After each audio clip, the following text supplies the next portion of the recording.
Good morning everyone. सो मेरा नाम है आदित्य और स्वागत है आज की हमारी वीडियो में। आज मैं एक क्लास 9th का स्टूडेंट आपको 9th क्लास का हिस्ट्री का पहला चैप्टर जो कि बहुत इम्पोर्टेंट है, द फ्रेंच रिवॉल्यूशन, इसका स्टार्ट करने वाला हूँ। ठीक है, तो आज हम इसका जैसे फर्स्ट पेज है द फ्रेंच रिवॉल्यूशन, इसका फर्स्ट टॉपिक है जो French society during the 18th century, ये कवर कर लेंगे पूरा। बाकी द स्ट्रगल टू सर्वाइव ये हम अगले पार्ट में करेंगे। ये काफ़ी लंबा होगा, ये पार्ट्स काफ़ी जाएंगे, ये काफ़ी बड़ा चैप्टर है। तो चलो स्टार्ट करते हैं। ऑन द मॉर्निंग ऑफ 14 जुलाई 1789, 14 जुलाई 1758 को मॉर्निंग में क्या हुआ था? The city of Paris was in state of alarm. जो पेरिस जो एक सिटी है फ्रांस का, वो अलार्म में था। अलार्म मतलब जो जैसे अभी इंडिया पाकिस्तान में वॉर चल रहे हैं तो कहीं कहीं पे जैसे अलार्म से आते कूं कूं कूं, तो वही अलार्म बता रहे हैं। उस टाइम वो अलार्म में था। क्या था, क्या रीज़न था, पढ़ते हैं। The king had commanded troops to move in to the city. जो किंग था उस टाइम पे, क्योंकि पुराने टाइम पे पहले किंग्स वगैरह होते थे, ठीक है, ऐसा नहीं है कि मतलब गवर्नमेंट है, ये है, पार्लियामेंट सिस्टम है, कुछ नहीं था, बस एक राजा, उसके नीचे प्रजा, सीधा। तो राजा ने क्या किया था कि move in to the city. राजा ने बोला अपने ट्रूप्स को, अपने सोल्जर्स को, अपने सिपाहियों को कि सिटी के अंदर जाओ। क्यों? Rumours spread that he could soon order the army to open fire upon the citizen. एक अफवाह फैली, रूमोरियस, कि वहाँ पे जो आर्मी थी वो ओपन फायर कर सकती थी अपने सिटीजन्स के ऊपर, जो अपने उनके कंट्री के लोग थे। फिर इस बात को सुन के some 7,000 men and women gathered in front of the town hall and decided to form people militia. उसके बाद 7,000 men और women एक साथ इकट्ठे हुए। इस इकट्ठे होने को क्या बोलते हैं? ग्रुप को बोलते हैं मिलिशिया, पीपल्स के ग्रुप बोलते हैं militia. They broke into a number of government building in search of arms. उन्होंने यह सुन के कि भाई वो लोग तो हम पे अटैक करेंगे, तो हम क्या करते हैं कि उन्होंने जितने भी सरकारी वो थे ना, गवर्नमेंट क्या थे, गवर्नमेंट बिल्डिंग्स, सारे गवर्नमेंट बिल्डिंग्स में जा रहे थे अपने वो ढूंढने आर्म्स मतलब कोई गन वगैरह, कुछ आर्मरी जिसके द्वारा वो अपने आप को प्रोटेक्ट कर सकते थे और उनसे फाइट कर सकते थे। उसके बाद finally a group of several hundred people March towards the eastern part of the city. उसके बाद फाइनली कई हज़ार लोग, कई सौ लोग eastern part of the city, मतलब ईस्टर्न पार्ट जो होता है हमारे जैसे ईस्ट साइड होती है, eastern part of the city के साथ स्टॉर्म द फोर्ट्रेस प्रिजन। उन्हें एक प्रिजन मिला, ठीक है, फोर्ट्रेस प्रिजन, द बैस्टील, उनको एक बैस्टील मिला। ओके, वहाँ where they open to find hoarded ammunition. वहाँ पर उन्होंने खूब तबाही मचाई, मतलब फुल उन्होंने आर्म ढूंढने की कोशिश की। बस फिर in the armed fight that followed, the commander of the Bastille was killed, the prisoners lead. इस दौरान यहाँ पे जो प्रिजनर्स थे, जो कि उस वहाँ पे जो प्रिजन था ना बैस्टील, तो वहाँ पे जितने भी वो थे, क्या बोलते हैं, जो जितने भी जैसे जो लोग कुछ पनिश होते हैं, ठीक है, थीव्स होते हैं, वो जो थे उनको जेल से वो निकल गए, प्रिजनर्स रिलीज्ड, दो दे वर ओनली 7 ऑफ देम। जब भी वो साथ हैं, मतलब कि जबकि वो साथ थे तो मतलब साथ थे तो मतलब बहुत ख़तरनाक थे। उनको बैस्टील जैसे बड़े फोर्ट्स में ऐसे रखा गया था। आप देखना इसको वीडियो अलग से, उसका कैसे हुआ था बिल्कुल एनिमेशन के साथ। तो एक्चुअली क्या हुआ था कि जो पर्सन थे, प्रिजन्स थे वहाँ पे, मतलब प्रिजनर्स थे जो वहाँ पे जिन्होंने कुछ गलती किया होगा, फॉल्ट पीपल्स थे, वो साथ थे उसमें, और सातों के साथ वो रिलीज हो गए। मतलब समझ लो कितने खतरनाक होंगे वो लोग, है ना। तो चलो, Bastille ammunition in the farm army that followed the commander of the Bastille was killed. उनका जो कमांडर था बैस्टील का, जिनके अंडर थे वो लोग, वो किल्ड हो गया, कमांडर गया उसमें। क्योंकि भाई कितने हज़ार लोग थे, कितने 100 लोग थे वहाँ पे, क्योंकि बताया गया ना, several hundred people and men and women were gathered and punished by there. Okay, ये the Bastille was hated by all. The Bastille was hated by all. अब क्यों भाई, अब ये बस बता रहे हैं कि जो बैस्टिल था वो सबसे वो हेटेड करता था, बस सारे पीपल उसे धिक्कार देते कि है बैस्टिल है, हेट करते थे उससे, जैसे हेट करते हैं, ठीक है, hated by all because it stood for despotic power of the king, क्योंकि किंग का कोई पावर दिखलाता था। उसके बाद The fortress was demolished and its stone fragments were sold in the markets to all those who wished to keep a souvenir of its destruction. The fortress was demolished मतलब ये जो fort था वो तो ख़त्म होता है ना, एक वर्ड ख़त्म हो गया था, बिल्कुल डिमोलिश्ड हो गया था, ठीक है। और उसका स्टोन फ्रेगमेंट्स इन इसका मतलब जितने कुछ जो पत्थर जिससे टूटते हैं भाई, किसी चीज़ से तो बने होंगे, पत्थर से बनते हैं ना, सीमेंट से बनेंगे, किसी चीज़ से बनेंगे, बड़े बड़े पत्थर से बनते थे पहले ज़माने के देखोगे तो उनके जो स्टोन फ्रेगमेंट्स मतलब स्टोन वगैरह को एज अ सोविनियर मतलब एक उनके निशान के द्वारा कि भाई एक फोर्ट हुआ करता था, उस निशान के द्वारा सोविनियर जिसे बोलते हैं हम, उसको लोग बेचा करते थे मार्केट्स में कि उसे लोग रखेंगे कि भाई एक बार ऐसे हुआ था, तब वहाँ पे हमने फोर्ट टूट गया था, फिर उसका ये पत्थर ये रहा, तो ऐसे उसको संभाल के रखते थे, ठीक है। ऑफ इट्स डिस्ट्रक्शन मतलब डिस्ट्रक्शन हुआ था उससे। नेक्स्ट पैराग्राफ मतलब third paragraph, the days that followed saw more yachting both in Paris and the countryside. Normal sentence. Most people were protesting against the high price of breads. अब क्या हुआ, अब जो ब्रेड्स थे उसकी प्राइसेस सीधा नीचे से ऊपर टक सीधी, ठीक है। तो क्या था उसमें पीपल प्रोटेस्ट करते थे, वहाँ पे ग्रुप लीडर्स मिलिशियास बनाते थे, प्रोटेस्ट करते थे कि भाई सस्ता करो ब्रेड सस्ता करो, क्योंकि ब्रेड का जो प्राइस था वो बहुत हाई था। और फ्रांस में जो ब्रेड्स वगैरह होते हैं बल्कि नॉर्मल जैसे हमारे इंडिया में रोटी चावल होती है, तो रोटी उनके बराबर ब्रेड होते हैं, तो वहाँ पे ब्रेड चलता है और ब्रेड नॉर्मल फूड है। अब भाई आप इंडिया में मान लो 100 रुपये किलो, 150, 200, 300 रुपये किलो भी कर देगा, मगर लोग तो खरीदेगा ही ना, भले कितना भी करेगा कुछ भी करेगा बट खरीदना तो पड़ेगा ही ना, क्योंकि भाई वो मेन मील है, उससे क्या ही होगा, उस वो नहीं खाओगे तो क्या ही खाओगे, ठीक है। बाहर का जंक फूड खा कितना ही कर लोगे। तो उसके बाद वो प्रोटेस्ट करने लग गए हाई प्राइसेस ब्रेड के लिए, क्योंकि ब्रेड का प्राइस बिल्कुल बहुत हाई था।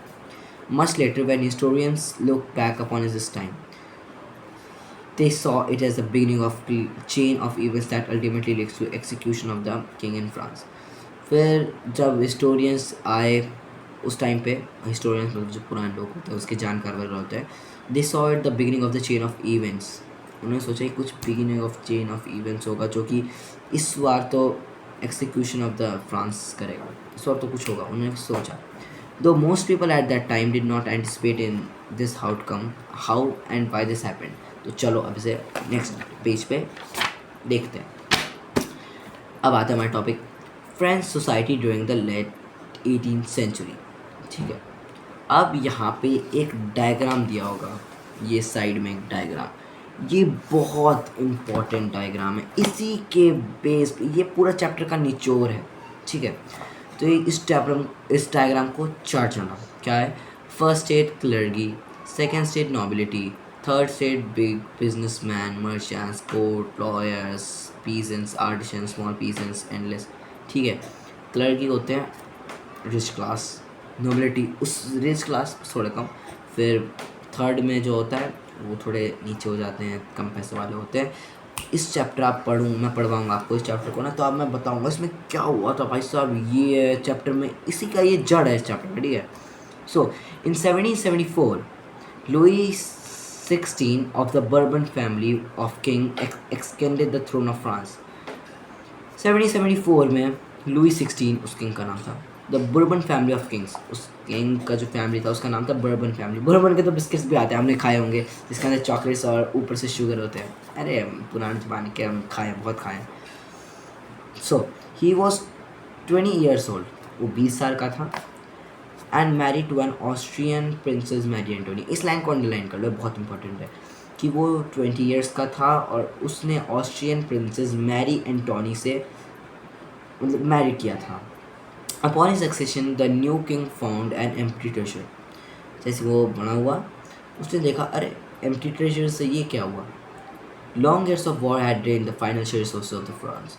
अब फ्रांस क्या था, अब वो एक यहाँ पे, अब वो हमेशा कभी ना कभी किसी से लड़ाई करता रहता था, तो जिसके कारण उसका फाइनेंशियल बैलेंस बहुत डाउन था, वो कर्जे ले लेकर लड़ाई करता था, कर्जे भी बढ़ाया जा रहा था, बहुत मतलब सिचुएशन समझ सकते हो ना, आपके चारों तरफ लड़ाई चल रही है, अंदर भी चल रही है बाहर भी चल रही है, पैसों की कितनी घात हुई थी वहाँ उस टाइम पे। Longest war had during the empty long year resource of France.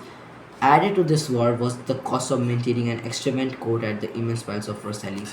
अब क्या हुआ, अब भाई जिस चीज़ के वजह से अब जो यहाँ के पीपल थे वो इतने खिलस गए, भाई ये क्या इंसान है, क्या है ये।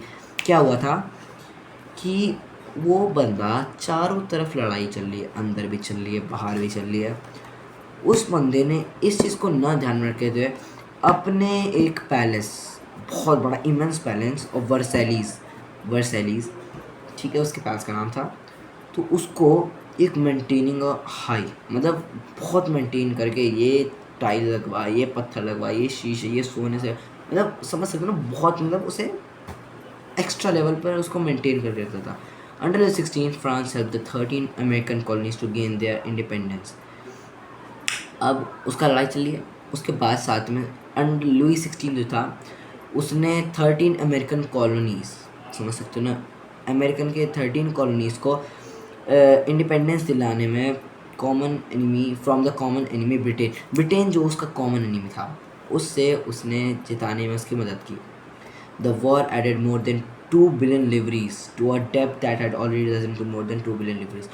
ओ भाई, अब इसमें क्या हुआ, इसने बताया कि जो वॉर हुआ था उसमें इस बेचारे को मोर देन अ बिलियन लिवरीज लग गए, मतलब बिलियन लिवरीज, अब लिवरीज मतलब रुपीज़ हमारे यहाँ पे उनकी करेंसी है लिवरीज, तो बिलियन लिवरीज लग गए टू अ डेब्ट that has risen to more than, कर्जा 2 बिलियन से ज़्यादा लिवरीज का हो गया था भाई, ठीक है। Lenders who gave the state credit now began to charge 10% interest on loans. जिन जिन कंट्रीज़ के जो वहाँ पे प्रेसिडेंट वगैरह, मतलब प्रेसिडेंट तो थे नहीं, किंग्स वगैरह थे, उन्होंने 10% बढ़ा दिया भाई। लोन्स ले रहा है, कम से कम दे तो सही, पैसे दे ही नहीं रहा, बस ले ही जा रहा है, क्या पता कभी ना दे। इसी चीज़ की वजह से उन्होंने 10% एक्स्ट्रा लगा दिया चार्जेस में, इंटरेस्ट लोन्स के ऊपर। So the French government was obligated to spend an increasing percent of its budget on interest payments alone.